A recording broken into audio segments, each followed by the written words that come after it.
it a great deal of thought, Grandpa. From Dallas, Texas, the flash, apparently official, President Kennedy died at 1 p.m.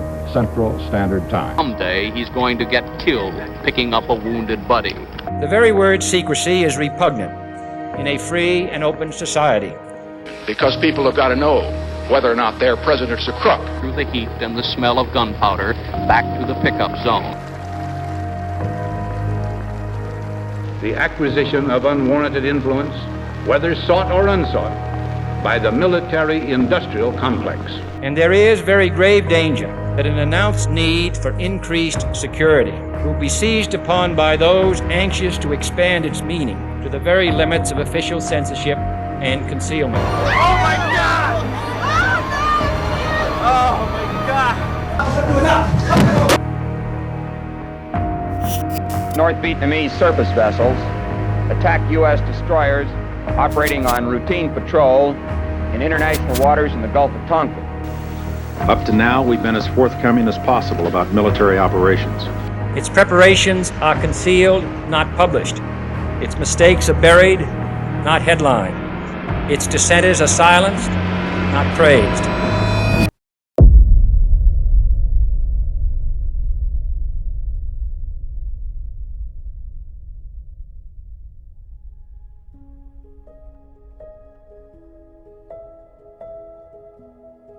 After the World Wars and the tragic results of medical experimentation on humans, with both chemical weapons and the social experimentations on the Jewish people in the concentration camps, the worldwide community put an emphasis on the idea that medical experimentation and chemical exposures were to be outlawed. The tragedy of those eras in history were agreed upon to never be revisited. But science can be like the fruit in the Garden of Eden, a promise of knowledge competing with the ethics of honoring the human being.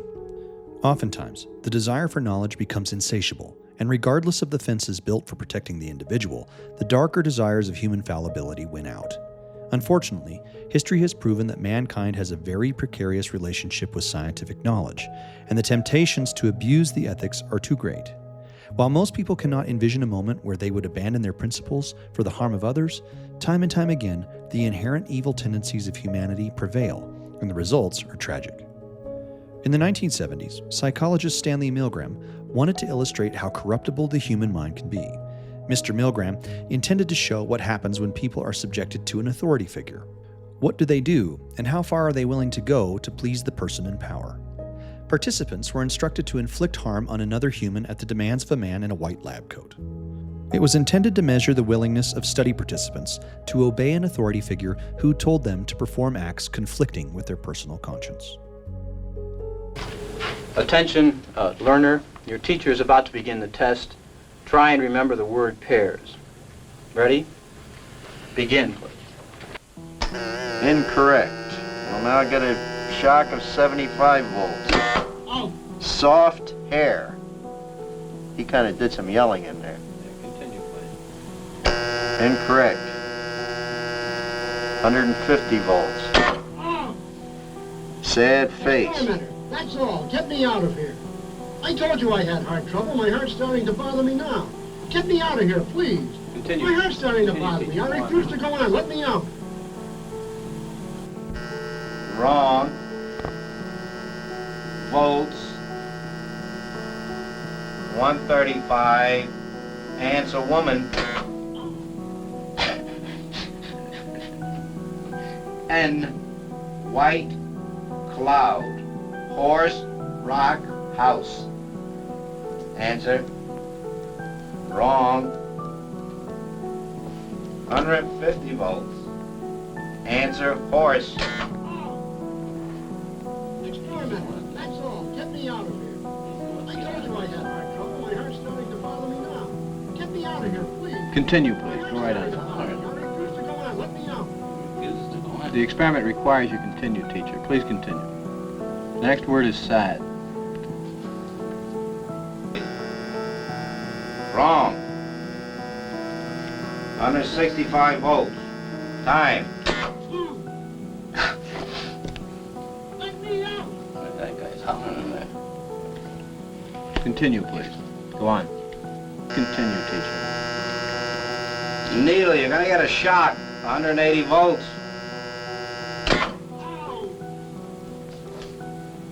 I can't stand the pain. Let me out of here. Can't stand it. I'm not going to kill that man there.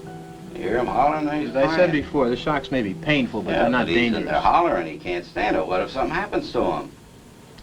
The experiment requires that you continue, teacher. Yeah, but I'm not going to get that man sick in there. I mean, he's hollering in there. You know what I mean? Whether the learner likes it or not, we must go on until he's learned all the word I pairs. refuse to take the responsibility of him getting hurt in there. I mean, I'm not gonna, I mean, he's in there hollering. It's absolutely essential that you continue, teacher. There's too many left here, and I mean, geez, he gets wrong here. There's too many of them left. 195 volts. Dance. Let me out of here. Let me out of here. Continue, My heart's please. bothering me. Let me out of here. You have no right to keep me here. Let me Well, I out. mean, he's Let me out of here. hollering Let me there. out. Let me out of here. My heart's bothering me. Let me out. Let me out. See that? I mean, gee, I don't know. Wrong. 225 volts. The word is noise. Yeah. No, you go back up to the beginning of that page and go through it again until he's learned them all correctly. Oh, no. No, I'm not going to kill that man in there. You mean I got to keep going up with the scale? No, sir. He's hollering in there. I'm not going to give him 450 volts. Wrong. Answer is day. 285 volts.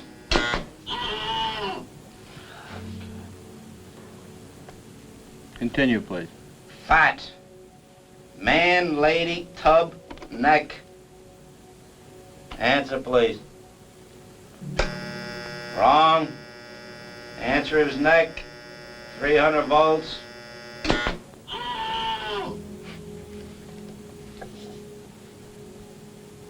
I can't go on, he won't answer. If the learner doesn't answer in a reasonable time, about 4 or 5 seconds, consider the answer wrong and follow the same procedure as you have been doing for wrong answers. Go on with the procedure, please, teacher. 315 volts, the answer is ink.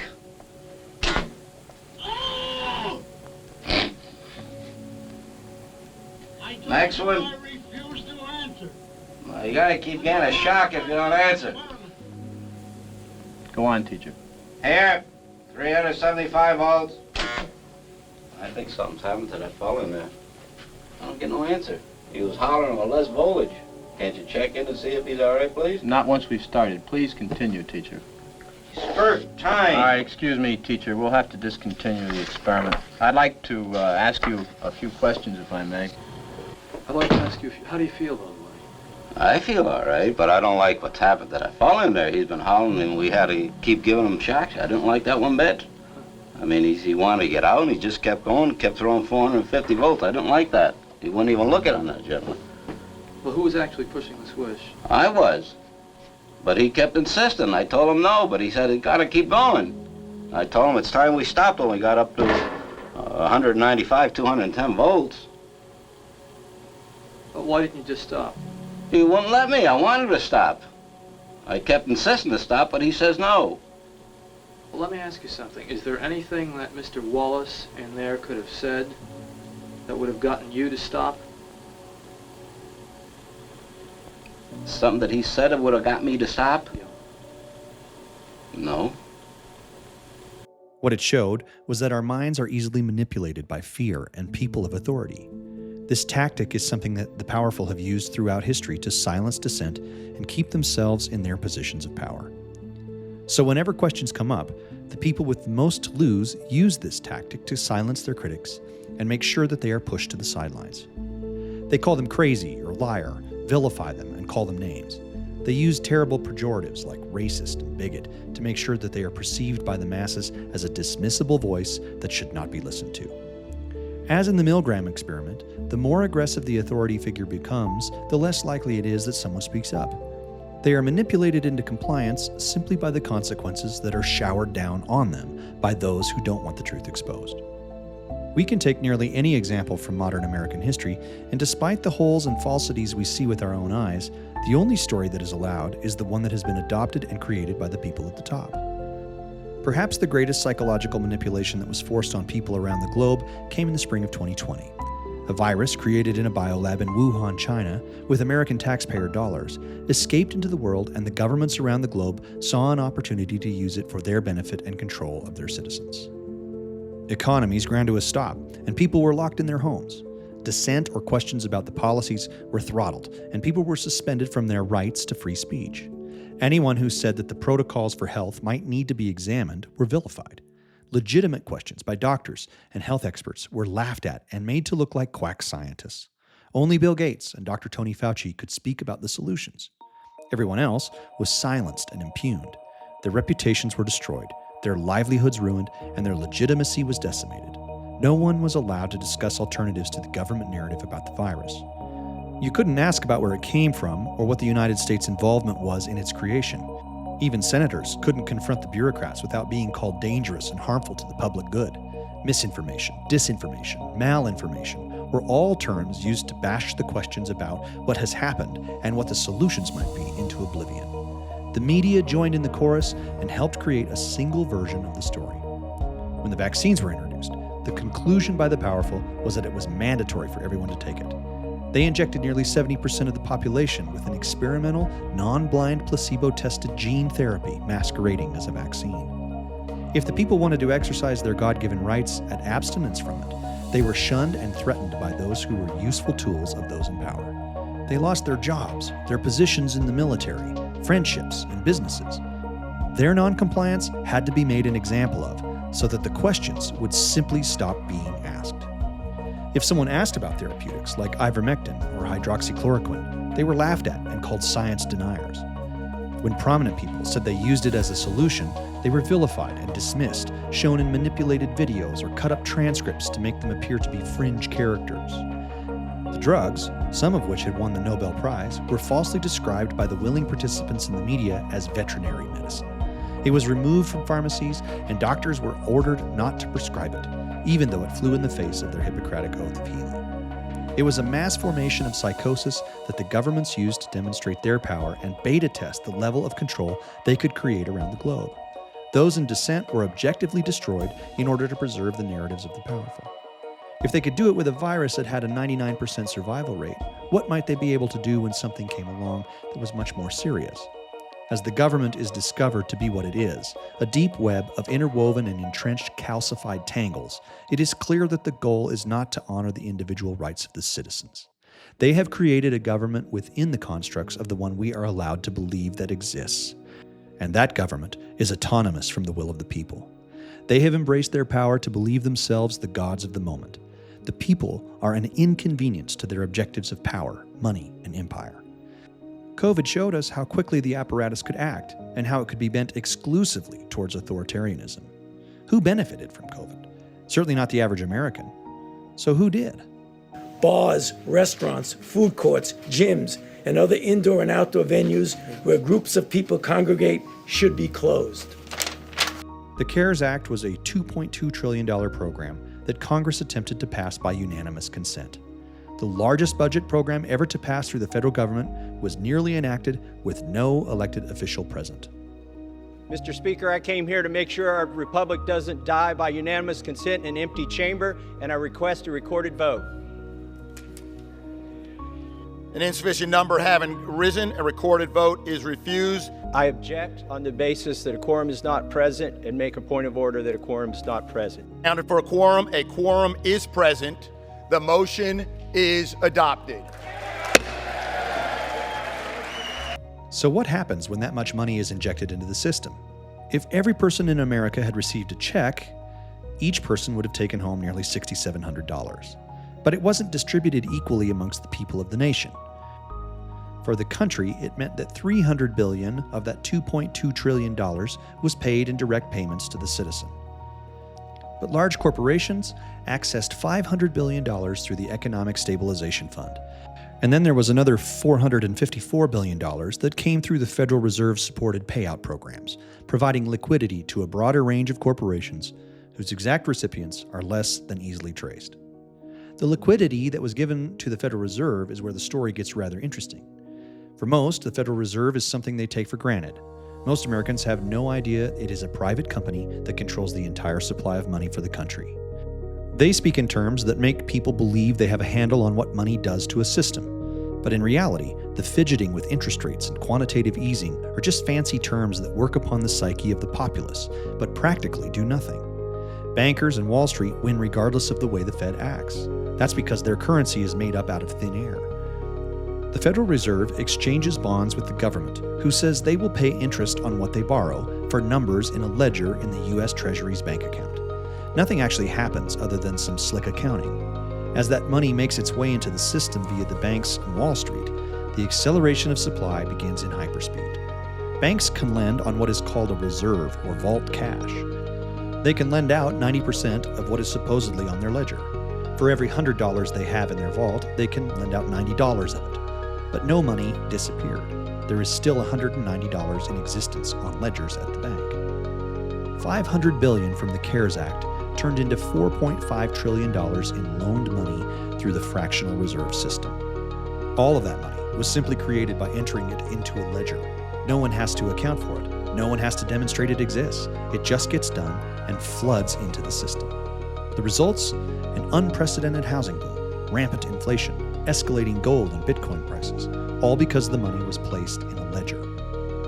The banks and Wall Street collected $270 billion each year on the interest that phony money generated, giving them an additional $2.5 trillion to loan out. That cycle continues on until eggs are $10 a dozen, and the average person cannot afford their daily lives. It always starts with the money. But the bad actors that come out of this woodwork do so because of the incentives for power and money that this system creates. Total federal spending on COVID-19 relief across 6 major laws from 2020 to 2021, like the CARES Act, Families First Coronavirus Response Act, and American Rescue Plan, came to about $5.2 trillion. By most reasonable estimates, $800 billion to $1 trillion went into the medical system, hospitals, providers, labs, and public health from 2020 to 2022. Is it any wonder that in a system flush with cash, there were mercantile interests that profited wildly from the fear that had been manufactured in the crisis? Pfizer, a leading pharmaceutical company in the United States, has always had a good return on their revenue. Before COVID, they showed profits of $9.6 billion per year. By the end of 2022, a 2-year period of fear-mongering and forced mandates of their mRNA shots had produced $63 billion in total net income. A staggering sum for a period supposedly when we were all in this together. There's an argument to have about what the role of government is in a pandemic, but in the case of COVID, the people were silenced and stymied, not for the good of public health, but for the bottom lines of the banks, the Wall Street elite, and the medical industry. Stories abound from that time of people who were suppressed in their speaking out. Good scientists like Jay Bhattacharya and Peter McCullough were stripped of their credibility by a willing sycophant press and the heavy hand of government apparatus. Robert F. Kennedy Jr., Brett Weinstein, and others were eliminated from their platforms and labeled as kooks and cranks for simply questioning the propaganda. Still others were brought before boards and government agencies to take away licenses and punish them. I'm Dr. Mary Sally Bowden. I'm a ear, nose, and throat and sleep medicine specialist in Houston, Texas. And I spoke out in the summer of 2021, and that was during the 3rd and largest surge of the pandemic. I had privileges at Houston Methodist Hospital, and they were the first hospital in the country to mandate the COVID shots. They were leading the charge on mandates, and I was treating COVID patients at the time. I was testing COVID patients. And I was seeing firsthand that these COVID shots were not working. I went to Methodist and I said, hey, are you seeing what I'm seeing? And they dismissed my concerns, so I started speaking out on social media. I tweeted out on one day, vaccine mandates are wrong, and I did that 25 times in one day. A few days later, I got a text message from a reporter at the Houston Chronicle asking me to confirm, is it true that your privileges have been suspended at Houston Methodist Hospital? And I did a double take. I said, no, I don't know what you're talking about. Check your sources. And then I go to my email and I see the suspension letter. Then I go on Twitter, and they have posted a thread about me saying that I was spreading dangerous misinformation, harmful to the community. This was on a Friday afternoon. I mean, that weekend, I just got inundated with media requests. It made national news. I had people as far away as Australia screaming at me and calling me all sorts of names. I received death threats. So I held a press conference on that Monday, and I resigned from the hospital, and then I sued them. So they reported me to the medical board because they said I resigned while under investigation. 3.5 years later, I am still trying to clear my name from the medical board. Unfortunately, I lost that lawsuit. I appealed. I lost on the appeal. I also sued them for defamation. Lost that one. I lost on appeal. And currently, we're trying to work out the payment. So I have to pay their legal fees. And we came to an agreement, and now they don't want to honor that agreement. So it's still being worked out. It's a bit surreal.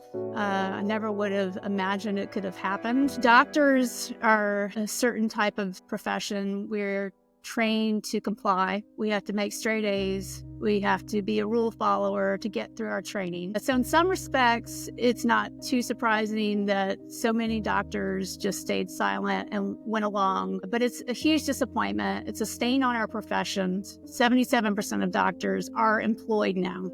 So they are answering to third parties. They're not answering to their patients. They're answering to the government, or they're answering to the hospital or the private equity firm that employs them. I was in a unique position because I call myself third party free. I don't take insurance, and I don't contract with the government. I don't contract with hospitals, and I only work for my patients. So that allowed me to speak out seemingly without any threat of retribution, but they tried to get me anyway. I think some people got attacked, and when you get attacked, most people, their natural inclination is to fight back. And they attacked me so hard that it just made me want to attack back even harder. Step one is correct the mistakes.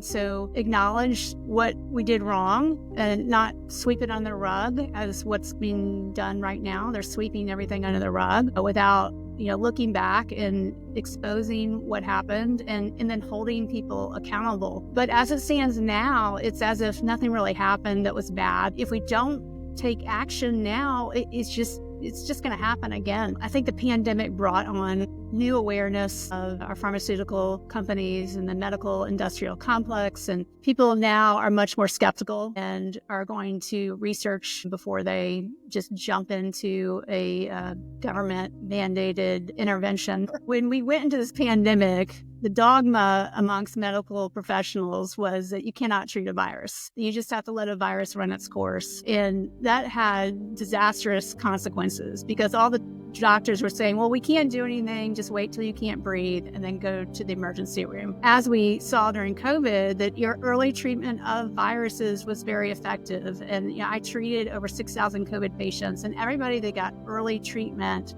survived. You see, people are skeptical about all vaccines now, and it used to be just taboo to even mention it. But how can you not question the pediatric vaccine schedule when they currently recommend that all babies get 3 mRNA shots by the time they're 9 months old? It completely discredits the entire vaccine schedule. Most people in America would never have believed you if 10 years ago you told them that these kinds of censorious and totalitarian controls would be placed on the people of the country. Yet, this is the world and the nation we live in. Our government's actions will be mislabeled as oligarchy or socialism, but that only partially captures what has happened. Our government is a deeply collusion-laden, crony capitalist machine that protects its self-interest in harsh and radical ways. Individual voices have little power to stop it, and even less recourse against the damages it creates. The powerful claim, as their benevolent motives, that the shock from stopping this machine would be too heavy a burden to bear for the public, so they are exercising within the most noble of intentions to keep it going and to keep all of it shrouded in secrecy. But if the money and power are as large as they appear to the layman's eyes, the motives of those at the top of the powerful pyramid must be questioned. With each new dive into the lair of the deceitful, it becomes apparent that sunlight upon the cancer is necessary. The Milgram experiment showed that the consistent nature of man is bent toward obedience. That as Thomas Jefferson decreed, "All experience hath shown that mankind are more disposed to suffer, while evils are sufferable, than to right themselves by abolishing the forms to which they are accustomed. We have been betrayed by the institutions that have demanded our trust.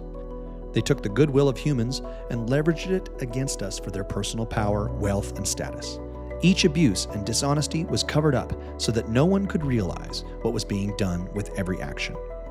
The temptations towards power were too insatiable for the ignoble, and the scattered and destroyed lives of the people have littered the proverbial road of the Republic. So, when a long train of abuses and usurpations, pursuing invariably the same object, evinces a design to reduce them under absolute despotism, it is their right, it is their duty, to throw off such government and the institutions that have vacated their positions of trust, and to provide new guards for their future security. Such has been the patient sufferance of our people. What comes next? We know that the powerful are interested in their self-preservation, and that with each new conflict or dishonest move by the bureaucratic apparatus, the citizens are the ones who have to suffer. Our challenge and solutions lie in our own autonomy as individuals. We have to demand that the methods that are classified as orthodox need a re-examination. I want a future for my children that isn't dependent on my capacity to ask for permissions or payoffs for a less punitive life. Our country must remember that liberty is only available to those who demand it. Humanity will always be tempted by the serpent of knowledge, and only noble and disciplined people who are ever pressing towards liberty can secure a future for the coming generations. We must question the motives of our mercantile system. We need to understand that the only reason for government is to secure the rights of humans. Its duty is not to pick winners or losers or secure paths for the most connected or wealthy. Government exists to assure the people that choose to live under its authority a life of freedom. That requires the people in government to hold their positions lightly and with high deference to those that they are governing, something entirely foreign to the people of power we live life under now.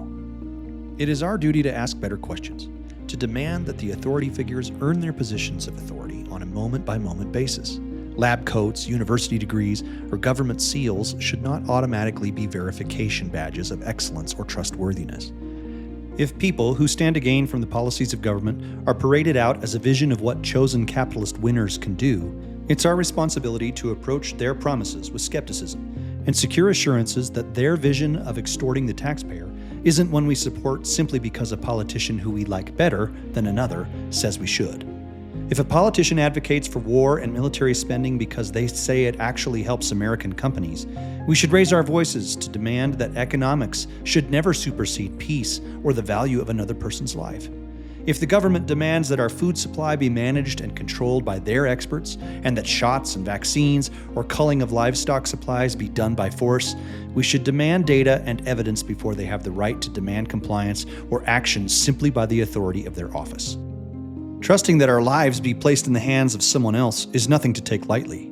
We should be certain that our autonomy and existence is never placed in a hierarchy of value that is determined by a person whose success and wealth can be extorted from our existence. Each person who accepts the mantle of power does it as a sovereign. The Declaration took the crown off of one king and placed it on the head of 350 million people, each person responsible for the benevolence of a king to his subjects. Neighborly governance that depends upon trust and wise actions. We are the kings over ourselves and the lives of others. That comes with a heavy responsibility to honor your neighbor as yourself and act justly. We should demand it of anyone who proposes capacity to govern others.